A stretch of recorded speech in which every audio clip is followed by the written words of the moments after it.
Layer skin hair and laser clinic లో latest టెక్నాలజీతో laser hair removal, anti ageing and hair fall issues కి advance treatments అన్ని ఇక cost గురించి వరి అవ్వాల్సిన అవసరం లేకుండా అందిస్తున్నారు. ఇంకా మీ కాన్ఫిడెన్స్ ని తిరిగి తెచ్చుకోండి. Get your free consultation now. Telugu వారి నంబర్ 1 చాయిస్ తెలుగు మ్యాట్రిమోనీ. ఏపీలో సీఎం మార్పు ఏంటి ఆశ్చర్యంగా ఉందా? ఇంకా చాలా ఆశ్చర్యకరమైన విషయాలు ఈ వీడియోలో ఉంటాయి. అసలు ఎందుకు ఈ విషయం వచ్చింది, మారిస్తే ఏమవుతుంది, ఎవరిని ప్రతిపాదించాలనుకుంటున్నారు, ఏ పోస్టుకి ప్రతిపాదించాలనుకుంటున్నారు, ఏంటి అనేది క్లారిటీ కావాలంటే ఈ వీడియోని ఎక్కడ స్కిప్ చేయకుండా చూడండి. వివరాలకు వెళ్ళినట్లయితే నిన్న సడన్గా ఒక ఫ్లాష్ న్యూస్ ఏంటంటే బీహార్ సీఎం అనేటువంటి నితీష్ కుమార్ ఆయన్ని సీఎం పదవికి రాజీనామా చేయించి రాజ్యసభకు పంపిస్తున్నారని చెప్పేసి. అదేంటి, ఎవరైనా సరే సీఎం అనేది పెద్ద పోస్టు, దాన్ని రాష్ట్రం అంతా మన గుప్పెట్లో ఉంటుంది. రాజ్యసభ అంటే దట్ ఈస్ డిఫరెంట్, ఒక nominated post. And more over అదేంటి అంటే సరే దాని తర్వాత ఆయన దాని నుంచి కేంద్ర మంత్రి పదవి ఇస్తారు, ఏదో వస్తుంది. సరే ఆయన కొడుకుని డిప్యూటీ సీఎం అని చేస్తారంట బీహార్కి.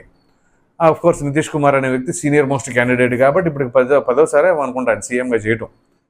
సో ఇంకా ఆయన సేవలో కేంద్రంలో అవసరం అని చెప్పేసి ఏదైనా ఉన్నారు, ఎందుకంటే బీజేపీతో పొత్తు కదా. సో ఎన్డీఏ అలయన్స్ అంటే ఇట్లాంటి ఊహించని సమీకరణాలు చోటు చేసుకుంటూ ఉంటాయి. సో సరే వాళ్ళు ఏదో కింద మీద పడతారు, నితీష్ కుమార్ని సెంట్రల్లోకి తీసుకెళ్ళాలి అనుకుని చెప్పేసి అనుకుంటున్నారట. ఓకే, ఇంతవరకు బాగుంది. ఇప్పుడు మన ఆంధ్రప్రదేశ్ రాష్ట్రానికి సంబంధించిన అంశాలు మాట్లాడుకోవాలి. మామూలుగానే మొన్న డిసెంబర్లోనే ఏదో మార్పులు చేర్పులు జరగాలని కొన్ని చోట్ల కొన్ని వదంతులు వస్తూ ఉన్నాయి. ఇది ఎలా ఉంటే ఇప్పుడు జరిగిన ఈ పరిణామాలతో, ఇది బీహార్ ఈక్వేషన్స్తో ఏపీలో కూడా అటువంటి పరిస్థితి రాబోతుందా అని చెప్పేసి కొంతమందికి అనుమానాలు రేకెత్తుతున్నాయి. సరే, అనుమానాలు, ఇంకొన్ని చోట్ల చర్చలు అనేక రకాలుగా జరుగుతున్నాయి. ఇందులో అంటే ఏమేమి జరగడానికి పాసిబిలిటీస్ అనేవి చర్చ, అంటే ఎంతవరకు అవకాశాలు ఉన్నాయి అనేది చర్చలు ఏమేమి జరుగుతాయి అనేది మనం ఇప్పుడు కొంచెం ఖచ్చితంగా విశ్లేషించుకోవాలి. ఇందులో మొట్టమొదటిది ఏంటి అంటే చంద్రబాబు నాయుడు గారిని కేంద్రానికి తీసుకెళ్ళాలా. కేంద్రానికి తీసుకువెళ్ళి అక్కడ ఆయన్ని డిప్యూటీ ప్రైమ్ మినిస్టర్ని చేద్దామనే ఉద్దేశం అట. ఇది చర్చ జరుగుతుంది. అయితే ఇక్కడ చంద్రబాబు నాయుడు గారిని డిప్యూటీ పీఎం చేసి పైకి తీసుకువెళ్ళి ఆంధ్రప్రదేశ్లో ఏం చేయాలి? ఆంధ్రప్రదేశ్లో అంటే నారా లోకేష్ని సీఎం చేయాలి అని చెప్పేసి, అంటే కొంతమంది నారా లోకేష్కి అభిమానించే వాళ్ళు కావచ్చు, టీడీపీ క్యాడర్ కావచ్చు, నెక్స్ట్ జనరేషన్ ఏంటది టీడీపీ పరిస్థితి అని అంటే నారా లోకేష్ బ్రహ్మాండంగా హ్యాండిల్ చేయగలడు, ఆయనకు ఆ సత్తా ఉంది, నాయకత్వ లక్షణాలు కూడా బ్రహ్మాండంగా ఆయన ఎన్హాన్స్ అవుతున్నాయి, ఆయనకి ఇప్పటివరకు ఉన్న క్వాలిటీస్ అన్నీ కూడా చాలా బాగా ఎన్హాన్స్ చేసుకుంటున్నారు, సో ఆయన బాగా షైన్ అయ్యారు అని చెప్పేసి చాలా వరకు కూడా మాట్లాడుకుని వాస్తవం. అయితే ఇప్పుడు ఆంధ్రప్రదేశ్లో ఉన్నది టీడీపీ ప్రభుత్వం కాదుగా, కూటమి ప్రభుత్వం. సో వన్ సైడెడ్గా చంద్రబాబు నాయుడు కేంద్రంలోకి వెళ్ళిపోతే ఇక్కడ నారా లోకేష్ సీఎం చేస్తానంటే మరి జనసేన అలయన్స్లో ఉందిగా, ఇక్కడ పవన్ కళ్యాణ్ ఎపిసోడ్ కూడా తెరపైకి వస్తుందిగా. అందులోనూ అది ఎప్పటి నుంచో ఒక డ్రీము, ఆ సామాజిక వర్గానికి కావచ్చు, మూడో ప్రత్యామ్నాయంగా కావచ్చు, ఏదైనా సరే. సో ఇక్కడ అలయన్స్తో ఉంది. అటువంటప్పుడు నారా లోకేష్ని ఇక్కడ సీఎం చేసి చంద్రబాబు నాయుడుని అక్కడ డిప్యూటీ పీఎం చేస్తే అసలు ఏం జరుగుతుంది అనేది కూడా విశ్లేషించుకోవాలిగా. ఇక్కడ ప్రధానంగా ఏంటి అంటే చంద్రబాబు నాయుడు నారా లోకేష్ అనే దానికంటే కూడా ఒక అనుభవశాలి మన రాష్ట్రానికి అవసరం, అది ప్రజలు గుర్తించారు. అందుగురించే చంద్రబాబు నాయుడిని సీఎం చెయ్యాలి అని చెప్పేసి కంకణం కట్టుకున్నారు. ఇక్కడ రాష్ట్రం ఆర్థిక స్థితిగతులు ఎలా ఉన్నాయి, మరి వాటన్నిటినీ అప్పులు లేకుండా పూట గడవని పరిస్థితి, జీతాలు చెల్లించలేని స్థితిలో ఉన్నాం. ఇటువంటప్పుడు చంద్రబాబు నాయుడు లాంటి సమర్థుడు గనక ముఖ్యమంత్రిగా ఉంటేనే రాష్ట్రం ఏమైనా ముందుకు వెళుతుంది అని ప్రజలు ప్రగాఢంగా నమ్మారు. నాట్ ఓన్లీ ప్రజలు, జనసేన పార్టీ అధినేత పవన్ కళ్యాణ్ కూడా నమ్మారు. అటువంటి నాయకుడు ఖచ్చితంగా ముందుండి నడిపించాల్సిందే రాష్ట్రాన్ని. అటువంటి పరిస్థితుల్లో ఉన్నామని వాస్తవం కూడా.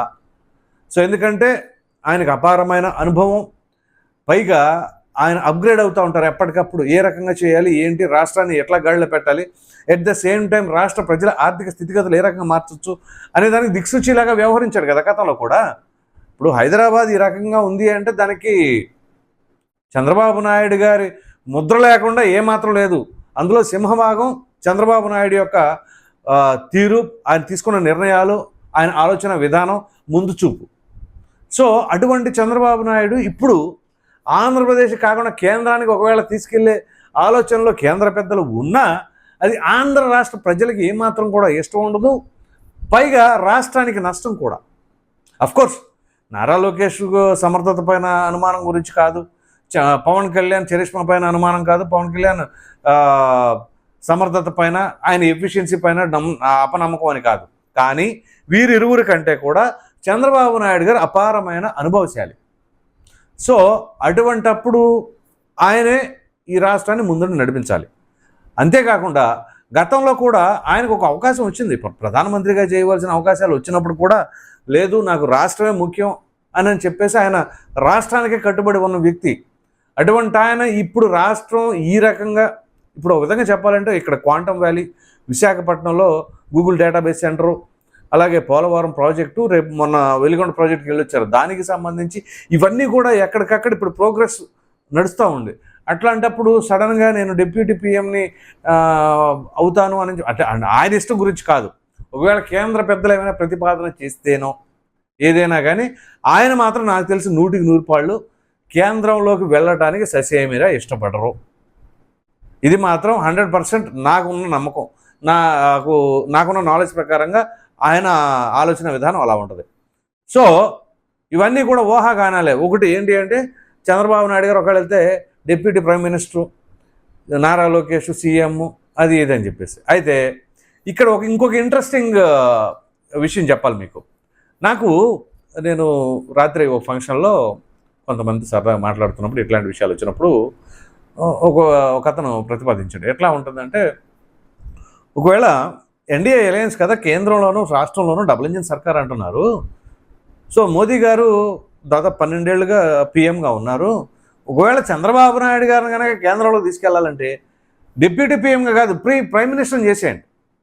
చంద్రబాబు నాయుడు గారిని ప్రైమ్ మినిస్టర్ని చేసేసి ఆంధ్రప్రదేశ్లో పవన్ కళ్యాణ్ సీఎం చేసేసి నారా లోకేష్ డిప్యూటీ సీఎం చేసేస్తే, సో ముగ్గురికి 3 కొత్త పదవులే. ఇందులో ఎవరో చేసినవి కావు, గతంలో అనుభవించినవి అంతకంటే కావు. సో పైగా ఇప్పుడు డిప్యూటీ ప్రైమ్ మినిస్టర్ అంటే ఏముంటుంది, దానికంటే ప్రైమ్ మినిస్టర్ ఆల్రెడీ మోదీ గారు చేసి ఉంటారు. ఒకవేళ అంటే ఇక్కడ త్యాగాల గురించి మాట్లాడుకోవాలి. ఇప్పుడు ఏంటి అలయన్స్ అంటే ఏంటి, ఎంతవరకు పదవులు పంచుకోవడమే కాదు, త్యాగాలు కూడా చేసుకోవాలి కదా. బీజేపీ ప్రతిదానికి వచ్చేసి ఇక్కడ వాళ్ళకున్న బలం కంటే కూడా సీట్లు ఎక్కువ, పదవులు ఎక్కువ తీసుకోవడం ఒకటే కాదుగా, మాట వరుసగా అంటున్నాం మాట. అంటే రాత్రి వచ్చిన డిస్కషన్ ప్రకారంగా ఇప్పుడు మన ఆంధ్రప్రదేశ్ రాష్ట్రంలో వాళ్ళు ఉన్న అసెంబ్లీ స్థానాలు కావచ్చు, వాళ్ళున్న పార్లమెంటరీ స్థానాలు కావచ్చు, అంత బలం ఉందా బీజేపీకి? లేదు. ఇప్పుడున్న పదవులు కావచ్చు, సో ఆ రకంగా వాళ్ళకి ఇచ్చారు కాబట్టి ఆ పదవులు. సో ఈ నేపథ్యంలోనే ఎట్లా పాసిబిలిటీ ఉంటుంది అనేది.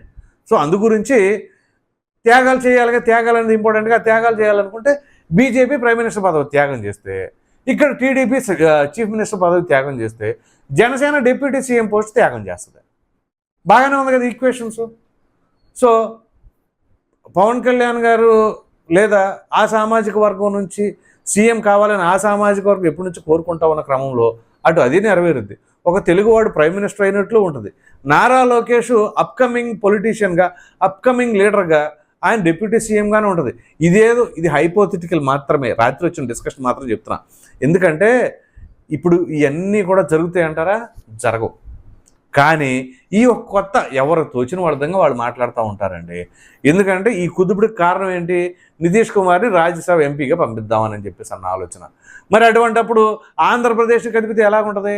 ఆంధ్రప్రదేశ్ రాష్ట్రంలో ఉన్నటువంటి ఎంపీ స్థానాలు లేకపోతే కేంద్రంలో ఎన్డీఏ ప్రభుత్వం ఉంటుందా? ఉండదు. అందు గురించి ఈ ప్రతిపాదన గురించి మాట్లాడింది. పైగా పవన్ కళ్యాణ్ అనే వ్యక్తే కనుక పొత్తును కనుక ఆ రకంగా కలపడానికి ప్రయత్నం ఆయన చేయకపోతే ఇవాళ బీజేపీ పరిస్థితి ఏంటి, ఇక్కడ టీడీపీ పరిస్థితి ఏంటి? అంటే ఇవాళ బీజేపీని అలయన్స్లోకి లాక్కొచ్చింది ఎవరు? పవన్ కళ్యాణ్. అలాగే టీడీపీతో జనసేన అలయన్స్ పెట్టుకుంది ఎప్పుడు? పవన్ కళ్యాణ్ క్లిష్ట పరిస్థితుల్లో. సో వీటన్నిటి రీత్యా ఒకసారి పవన్ కళ్యాణ్ తీసి పక్కన పెట్టేసి చూసుకోండి ఎట్లా ఉంటుందో. టీడీపీకి బీజేపీకి మామూలుగా అయితే ఎలా ఉంటారో తెలుసుగా. అలాగే ఇప్పుడు ఈ జనసేన అనే కామన్ పార్టీ, కామన్ పాయింట్ కనుక లేకపోతే అక్కడ ఈ అలయన్స్లో ఎలా ఉంటుంది? ఓ విధంగా చెప్పాలంటే ఆ అలయన్స్ చేయటం వలన ఇక్కడ టీడీపీ సంగతి ప్రక్కన పెడితే కేంద్రంలో బీజేపీకి ఊపిరిపోసినట్టు అయింది. ఈ స్థానాలే అక్కడ బలం. సో అందు గురించే సరే 2 సంవత్సరాలు అటు ఇటుగా ప్రైమ్ మినిస్టర్ పదవి ఆయన అనుభవిస్తున్నారు కదా, ఎవరు మోదీ గారు అనుభవించారు కదా. గత 10 ఏళ్ళ సంగతి తీసేయండి, ఇప్పుడు 2 సంవత్సరాలు చంద్రబాబు నాయుడు గారికి ఇచ్చండి. ఆల్రెడీ చంద్రబాబు నాయుడు గారు ఇక్కడ ఈ 2 సంవత్సరాలు ఆయన సీఎంగా చేశారు కదా, సో పవన్ కళ్యాణ్ గారు కప్పు చెప్పండి. 2 సంవత్సరాలు డిప్యూటీ సీఎంగా పవన్ కళ్యాణ్ గారు చేశారు కదా, అది నారా లోకేష్ కప్పు చెప్పేసేయండి. సో అట్లా అని రాత్రి డిస్కషన్. సో ఇదే మొత్తం మీద కనుక మాట్లాడుకోవాల్సి వస్తే వీటన్నిటిని ప్రక్కన పెట్టేసి చంద్రబాబు నాయుడు గారే మనకు సీఎంగా ఉండి మన రాష్ట్రాన్ని ఖచ్చితంగా ముందుండి నడిపించాలి, గాడిన పెట్టాల్సిందే. ఇప్పటి వరకు చెప్పుకున్నవన్నీ కూడా ఒక విధంగా హైపోథెటికలే, కానీ పాసిబిలిటీస్ ఉంటే ఎలా ఉంటుంది అనేది ప్రజల్లో చర్చ ఉంది కాబట్టి ప్రజలకి తెలియజేయాలి. కాబట్టి ఆ చర్చ మా నలుగురిలోనే ఉండదు, ప్రజలకు కూడా తెలిస్తే ఎలా ఉంటుంది అనేది మీ ముందు ఉంచాను. సో ఎనీహౌ మొత్తమే చెప్పుకోవాల్సి వస్తే ప్రజలు కావచ్చు, తెలుగుదేశం పార్టీ శ్రేణులు, నాయకులు కావచ్చు, అందరూ కోరుకునేది ఏంటి అంటే చంద్రబాబు నాయుడు గారు ముందుండి నడిపించాలి. And including Pawan Kalyan Janasena party పొత్తులో ఉంది, ఆయన కూడా చంద్రబాబు నాయుడు గారే ముందుండి నడిపించాలి అని చెప్పేసి అయితే రాష్ట్రాన్ని గాడిలో పెట్టాలని బలంగా కోరుకుంటున్నారు. ప్రజలందరి ఆకాంక్ష కూడా అదే. సో మన రాష్ట్రం గాడిన పడేంత వరకు ఆయన మన రాష్ట్రానికి అధినేతగా అఫ్కోర్స్ ఆయన అభిలాష కూడా అదే, నేను నా రాష్ట్రాన్ని గాడిలో పెట్టాలి, అందుకనే 2047 అని చెప్పేసి ఆయన అప్పటి నుంచి ఇది 2020 అయిపోయిన తర్వాత 2047 అని చెప్పేసి అంటున్నది కూడా అదే. సో మొత్తం మీద చెప్పుకోవాల్సి వస్తే ఇట్లాంటి భిన్నమైన అభిప్రాయాలు ఉన్నాయి. మరి మీరేమనుకుంటున్నారు, మీ అభిప్రాయం ఏంటి అనేది కామెంట్లో తప్పకుండా తెలియజేయండి. Thank you.